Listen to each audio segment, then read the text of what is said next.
भतीजा गोविंद रात 1 बजे मोबाइल में 61-62 वाली फिल्म देख रहा था। अचानक चाची मीना की आंख खुली तो भतीजे के कमरे से आ रही कामुक आवाजों को सुनकर हैरान हो गई और भतीजे के रूम के पास जाकर देखी तो भतीजा गोविंद 61-62 वाली फिल्म देख रहा था और अपने पप्पू के सिर पर हाथों से फेर रहा था।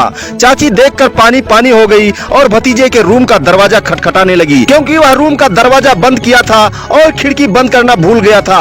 दरवाजे पर दस्तक होते ही वह मोबाइल में चल रहे मूवी को रोककर दरवाजा खोल दिया तो देखा सामने चाची खड़ी है। चाची को देखकर वह हैरान हो गया। तभी चाची बोली, मोबाइल में क्या देख रहे हो? दरवाजा बंद करो, मैं तुम्हें लाइव दिखाती हूँ। ऐसा कहते हुए चाची अंदर गई और दरवाजा बंद कर ली और भतीजे के बेड पर बैठ गई और बोली, मेरे साथ 61-62 गेम खेलो, बहुत मजा आएगा। मोबाइल में क्यों देख रहे हो? मैं तुम्हें लाइव दिखाती हूँ। ऐसा कहते हुए भतीजे को वह लिपट गई। भतीजा भी मोबाइल में देखकर मनमत था। चाची के लिपटते ही मानो उसके 11,000 पावर दौड़ गया हो।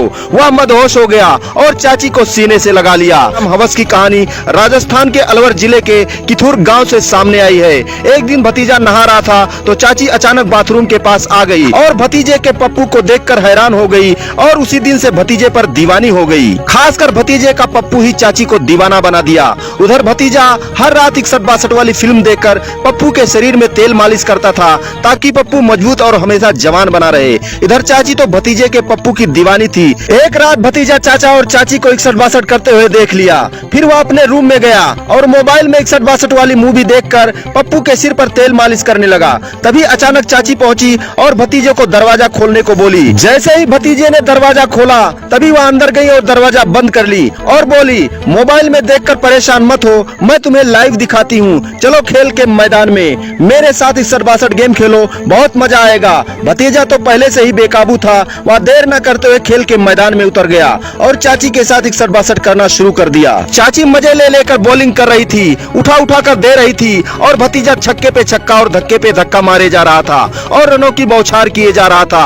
अब चाची तो भतीजे के बैटिंग परफॉर्म की दीवानी हो गई। अब वह हर दिन या हर रात जब भी मौका मिलता भतीजे के साथ 61-62 करती रहती। उधर पति पत्नी के रवैये को देखकर परेशान था और सोच रहा था कि आखिर क्या बात है जो पत्नी अब मेरे साथ गेम नहीं खेलती है, मेरे करीब ही नहीं आती है। वह पहले हर रात संबंध बनाने के लिए व्याकुल रहती थी। सो पति सूबे सिंह को शक होने लगा और वह पत्नी पर नजर रखने लगा।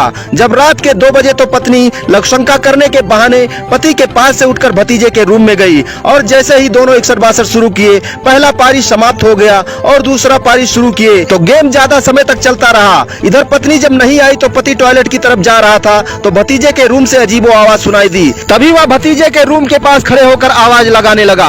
तभी भतीजे गोविंद और उसकी पत्नी मीना ने दरवाजा खोल दिया। भतीजे गोविंद ने अवैध संबंध को छुपाने के लिए चाची के साथ मिलकर चाचा सूबे के गले को दबाकर उसे मौत के घाट उतार दिया और बाथरूम में ले जाकर फेंक दिया। जब सुबह हुआ तो भतीजा अरविंद चाचा को ऐसी अवस्था में देखकर सभी परिवार वालों को बताया। फिर परिवार के लोग अलवर स्थित सोलंकी अस्पताल ले गए, जहां डॉक्टरों ने उसे मृत घोषित कर दिया। फिर परिवार के लोग ये समझ रहे थे कि यह एक हादसा है, बाथरूम में फिसलकर गिर गए और मौत हो गई। मगर जब मृतक को अंतिम संस्कार के लिए उसे नहलाने लगे तो परिवार के सदस्यों को सूबे के गर्दन पर निशान दिखाई दिए। फिर अंतिम संस्कार को रोककर पुलिस को सूचना दी गई। पुलिस मौके वारदात पर पहुंचकर शव को अपने कब्जे में ले लिया और फिर पोस्टमार्टम के लिए भेज दिया। जब पोस्टमार्टम का रिपोर्ट आया तो रिपोर्ट से खुलासा हुआ कि मृतक की गला दबाने से मौत हुई है।